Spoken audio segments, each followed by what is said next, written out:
नमस्कार, आप देख रहे जनबोल न्यूज और मैं अभी लोजपा सेकुलर के सैनिक प्रकोष्ठ के राष्ट्रीय अध्यक्ष कैप्टन सिकंदर शर्मा जी के पास मौजूद हूं। परबत्ता विधानसभा से चुनाव लड़ने का ऐलान कर दिया है।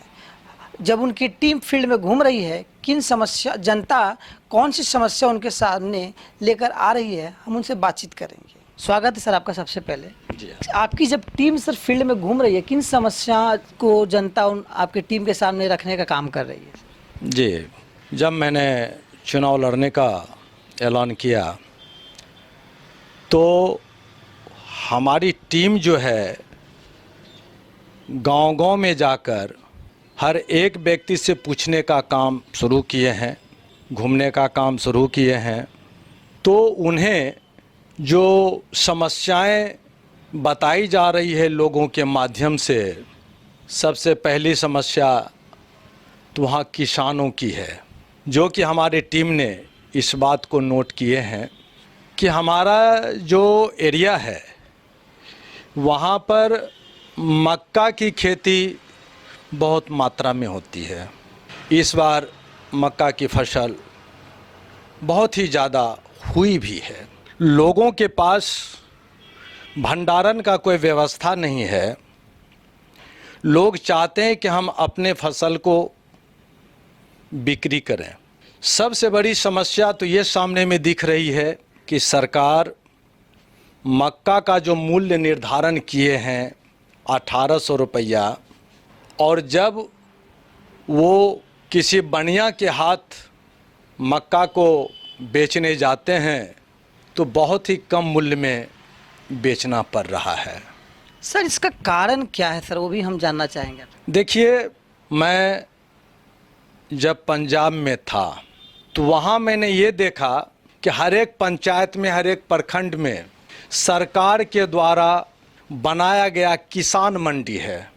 जब किसान को अपने खेत में फसल तैयार हो जाता था तो सीधे ट्रैक्टर ट्रॉली में लोड करके सरकार के द्वारा बनाए गए किसान मंडी में अपना फसल पहुंचाते थे, और वहां पर सरकार के द्वारा निर्धारित मूल्य पर ही वो फसल सरकार को बेच दी जाती थी। तो क्या सर सरकार के द्वारा ऐसी कोई व्यवस्था नहीं की गई है बेचने की? जी नहीं।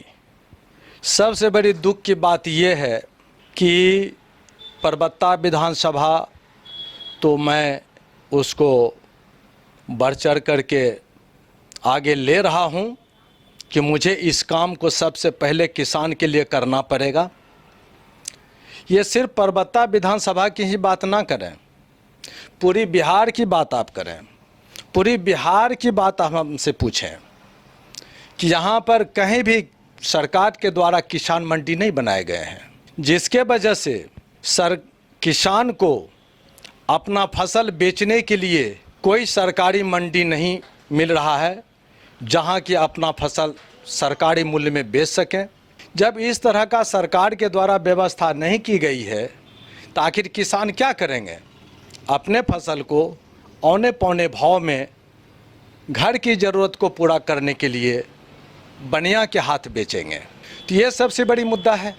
और हमारे पार्टी में हमने इस बात का मुद्दा उठाया है, अगर मेरी सरकार बनती है तो हम हर प्रखंड में हमारी पार्टी, हमारी सहयोग से किसान मंडी बनेगा, और किसान बनिया को अनाज देने के वजह वो सरकार को अनाज देगी, जिससे कि किसान को सही मूल्य की प्राप्ति होगी।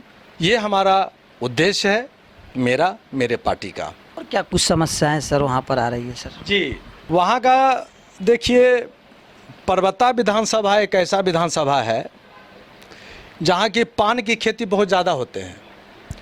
वहाँ पर चौरसिया समाज के लोग हैं।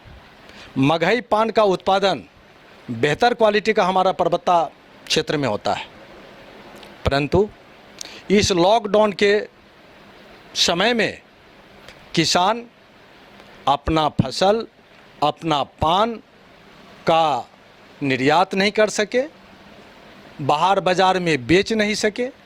सभी किसान का पान जो है खेतों में ही सड़ के रह गया।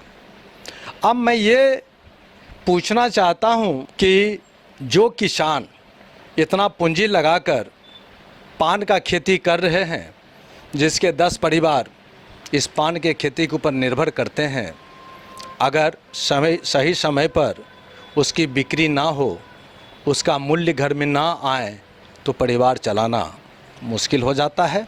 यही सब कारण है ना, हमारे बिहार के लोग पलायन हो करके दूसरे राज्यों में मजदूरी करने जाते हैं। अगर इन सब बातों पर ध्यान दिया जाए तो स्वाभाविक है कि लोगों के जीवन स्तर में सुधार हो। तो सर आप क्या करेंगे सर? हम लोगों ने विचार किया है कि उन लोगों के लिए पान के लिए एक मंडी की व्यवस्था की जाए, जहां से कि पूरे बाहर के लोग आ करके वहां से ही पान उठा करके अपने बाज़ारों में ले जाएं।